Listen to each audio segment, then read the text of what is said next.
ఉంది, ఎంత కల్చర్ ఉంది, అదే విదేశీయులు ఎంత గౌరవిస్తున్నారని తెలిసిన హాలండ్ 8 చిన్న ఊరు సరే, హాలండ్ చిన్న దేశం, 8 ఆయుర్వేదం డిస్పెన్సరీస్ ఉన్నాయి. పంచకర్మలు రోజు చేస్తుంటారు. ఎక్కడ పుట్టింది? ఇక్కడ పుట్టింది. పంచకర్మలు ఎంతమంది మనం చేసుకున్నామంటే చేయించుకోవాలి. సంవత్సరానికి ఒకసారి పంచకర్మ చేయించుకోవాలి.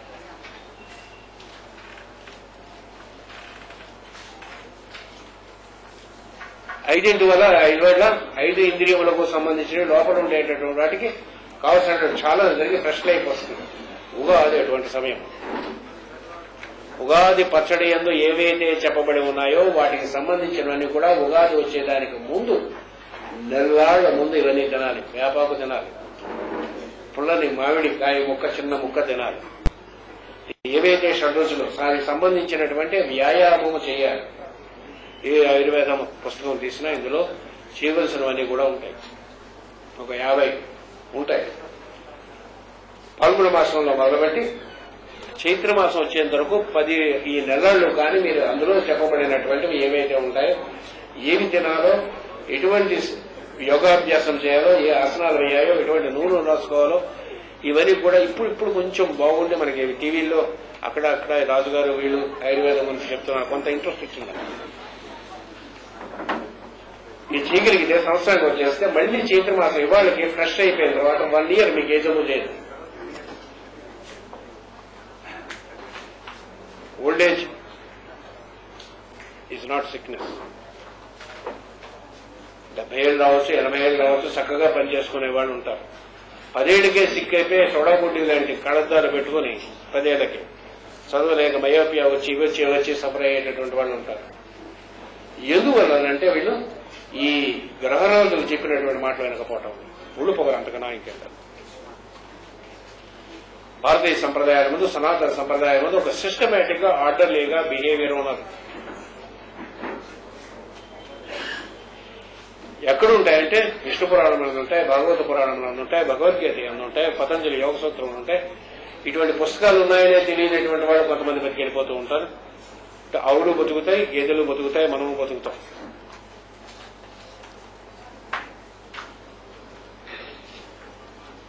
బేసిక్ గా పంచాంగం అనేటటువంటిది, జ్యోతిష్యం అనేటటువంటిది స్త్రీలకు వచ్చి ఉండాలి. అందులో పెద్దలైనటువంటి వారికి రోజు గైడ్ చేసేటటువంటి ఇంట్లో ఉండేటటువంటి శక్తి ఉంటుంది కాబట్టి, అమ్మవారై ఉంటుంది కాబట్టి తల్లి పిల్లలని భర్తకి మంచి రోజులు ఇచ్చి మంచిగా ఇచ్చి పంపిస్తారు. ఏ రోజు ఏ ఫుడ్ తినాలో గ్రహాలను బట్టి ఉంటుంది సార్. ఆ రోజు అది కానీ ఆవిడ వండి ప్రేమగా కానీ పెడితే ఆ భర్తకి అనారోగ్యం చేయాల్సిన అవసరం ఉంటుంది.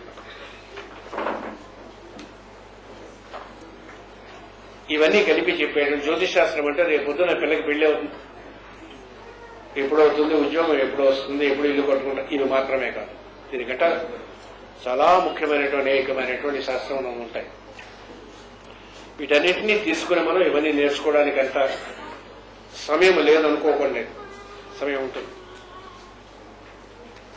రోజుగా ఒక పావుగంట, అరగంట పిల్లల సెలవులప్పుడు 2 నెలలు చదువుకోవడం మొదలుపెట్టిన తర్వాత వాటి మీద ఇంట్రెస్ట్ కలిగితే ఈ శాస్త్రంలోనికి లోపలికి వెళ్ళవచ్చు. ఇట్లా చెప్పేటటువంటి కాలం నందు, పూర్వకాలం నందు అలా ఉండేది. ఇప్పుడు మళ్లీ పోయింది. ఈ టీవీలు వచ్చాయి, వాడైపోయారు. మళ్లీ టీవీలో మంచి ఛానల్స్ వస్తున్నాయి, మళ్లీ బాగుపడుతుంది. టీవీ మొదలైన మొట్టమొదటిలో ఏదైనా భక్తికి సంబంధించిన ఛానల్ ఉంటే బాగుండాలని అనుకునేవాడు. ఇప్పుడు నేను వెళ్లేటటువంటి ఇంటిలో సుమారుగా 170 ఇళ్లలో నేను ఎక్కడ వెళ్ళినా సరే టీటీడీ కానీ, భక్తి ఛానల్ కానీ, ఆస్థా కానీ ఈ ఛానల్స్ వేసుకుని అక్కడ వేసుకుని వింటూ ఉంటారు. మంచి విషయాలు చెప్తే వినేటటువంటి వారు ప్రపంచం ఉన్నారు. ఆ విషయంలో అందించడానికి ఇంత పూర్వం అందించినటువంటి డార్క్ ఏజ్ లో చాలా మంది చెప్పి, మా గురువు గారు అయినటువంటి వారు ఈకే గారు ఇక్కడ పతంజలి యోగ సూత్ర క్లాసులు చెప్తుండేటప్పుడు 40 మంది వచ్చేవారు. 40 మంది వెళ్ళారు. మహాత్ముడు, మహాసిద్ధుడు అయినటువంటి ఆయన పైలోకం నుంచి సాగా పోస్తూ ఉంటే, ఆయన పోస్తూ ఉండే విజ్ఞానం పోస్తూ ఉంటే 40-50 మంది కంటే ఉండి చుట్టూ చేరేవారు కాదు. అదే ఫుట్బాల్ మ్యాచ్ ఈ పక్కన ఎక్కడైనా అయితే, క్రికెట్ మ్యాచ్ అయితే వేలకి వెళ్తారు. ఆ రోజులు మారుతున్నాయి. ఆ మారేటటువంటి సంవత్సరమే ఈ నందననామ సంవత్సరమై ఉంటుంది. ఈ సంవత్సరం నందు మనుషుల యొక్క ఆలోచనలో తేడాలు వస్తాయి. ప్రపంచంలో ఉండేటటువంటి ఎవరైతే ప్రభుత్వ అధికారులు ఉన్నారో వాళ్ళలో మంచి మార్పులు వస్తాయి. కొన్ని ఎలలు మారుతాయి. గత 3-4 సంవత్సరంలో ఎందుకు ఎవడు కొట్టున్నాడో వరల్డ్ వార్ అనకుండా వరల్డ్ అట్ వార్. మీరు ఏ రోజు చూసినా సరే ప్రపంచంలో 70-80 వార్లు ఉండేవి. శ్రీలంకలో కొట్టుకునేవి, పనిచేస్తే బాగుండు కదా అనిపించేటటువంటి రోజు ఈరోజు. మెల్లమెల్లగా మనుషుల ప్రవర్తనలో, ప్రభుత్వం యొక్క ప్రవర్తనలో మంచి రోజులు రావడం మొదలుపెడతాయి. చాలా మంచి సంవత్సరం ఈ సంవత్సరం. ధైర్యంగా ఏమవుతుంది, యుగమునందు పెరిగిన తర్వాత పశువుల నుంచి మానవులుగా ఆయన జాతులు ఎక్కువగా వచ్చేటప్పుడు కింద లోకంలో ప్రవేశిస్తారు. ఉండదు, శిక్షింపబడతారు. లంచములు తీసుకున్న వాళ్ళు ప్రభువులు, ప్రజల ధనమును దోచుకునేటటువంటి ప్రభువులు ఎవరు ఉంటారో వాళ్ళంతా కూడా భారతమునందు ఈ కలియుగ ధర్మాలు చేస్తూ ప్రభువులు ప్రజల యొక్క డబ్బులను దోచుకుంటారని రాసి ఉంటున్నారు. అదే వీళ్ళు దోచుకోవడం కదా ఇప్పుడు జరుగుతుంది. అదే ఈ దోచుకునేటటువంటిది ఏదైతే ఉంటుందో ఆ దోచుకునే డబ్బు బయటికి నల్లధనం పైకి వస్తుంది. ఏమిటవుతుందో తెలియదు. ఒక మెరకలు వాళ్ళు డబ్బులు బయటికి వెదజల్లవలసి వస్తుంది. డబ్బులు మళ్లీ ప్రజల్లోకి వెళ్లేటటువంటి మంచి రోజు వస్తుంది. అంటే ప్రజల గురించి ఆలోచించి ప్రజలు సుఖపడతారు సార్, ప్రభువులు కొంచెం కష్టపడతారు సార్. ప్రజలకు సుఖంగా ఉంటుంది సార్. ప్రజల సుఖానికి అడ్డుపడేటటువంటి ఏ అధికారి అయినా సరే, ఏ ప్రభుత్వం అయినా సరే పాలైపోతుంది. ప్రజలు అడ్వాంటేజ్ తీసుకుని ప్రజలు సఫర్ చేయించుకునేదంతా కూడా పోతుంది. కష్టపడి పనిచేసే వాళ్ళందరికీ బాగుంటుంది. సిన్సియర్ అయినటువంటి వాడికి బాగుంటుంది. అది బాగుండడం అంటే సంవత్సరం బాగుండడం. సిన్సియర్ గా లేకుండా లంచవాదం చేసుకుని దొరికిపోయామంటే ఈ సంవత్సరం మాకు బాగోలేదంటే మరి ఈ సంవత్సరం అలాగే ఉంటుంది. మంచి సంవత్సరము, ప్రజలు సుఖపడేటువంటి సంవత్సరము. వర్షములు బాగుంటాయి ఈ సంవత్సరం నందు. పంటలు బాగా పండుతాయి. వర్షాలు రావడం మాత్రం ఈ సంవత్సరం కొంచెం లేటుగా వస్తాయి. వచ్చిన తర్వాత ఫుల్ గా కావాల్సినటువంటి వర్షం ఉంటుంది. పంటలు బాగుంటాయి.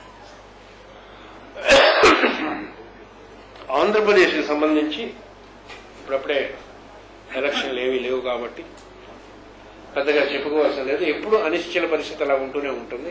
ఇది ఇలాగే ఉంటుంది, ఇప్పుడు ఉన్నట్టుగా ఉంటుంది. పెద్దగా తేడా ఆంధ్రప్రదేశ్లో ఉండదు. ప్రజలకు సంబంధించి కొన్ని మంచి లాస్ అవి వస్తాయి. వర్క్ కూడా జరుగుతుంది.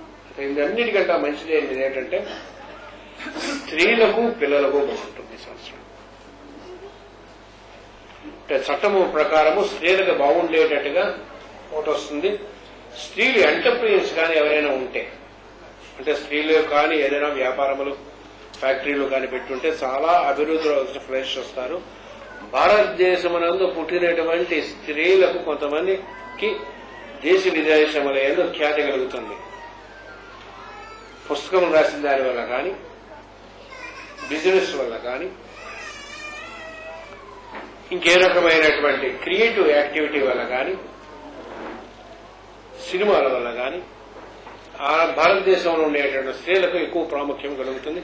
దేశ విదేశముల యందు నోబెల్ ప్రైజులు రావటం, లేకపోతే ఏవేవో ఈ గ్రామీ అవార్డ్స్ లాంటివి రావటం, ఇటువంటిది ఏదో చక్కనైనటువంటి ఈ సంవత్సరం బాగుంటుంది. వాళ్ళకి మంచిగా జరిగేటటువంటి విషయంలో బాగుంటాయి.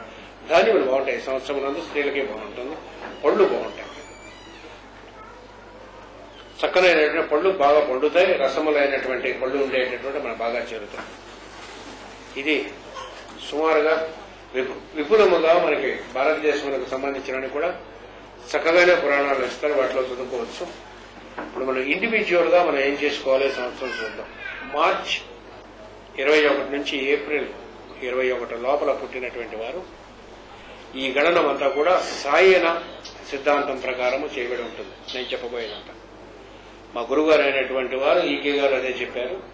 హిమాలయములందు ఉండేటటువంటి ఋషులు, మహర్షులు అంతా కూడా ఇదే గణనం చేస్తారు.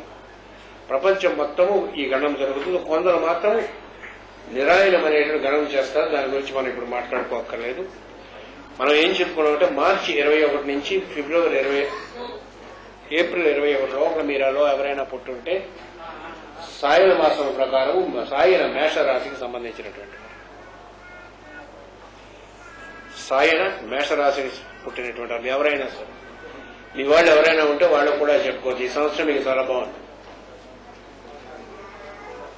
ముఖ్యంగా ఈ రాశిలో పుట్టినటువంటి కన్యలకు పెళ్లి కాకపోతే సంబంధాలు కుదురుతాయి. ఈ రాశిలో పుట్టినటువంటి పురుషులు భాగస్వాములతో వ్యాపారం చేస్తే కలిసి వస్తుంది. అంటే ఒకసారి మనం ఒక్కడమే చేసుకుంటే కలిసి వస్తుంది.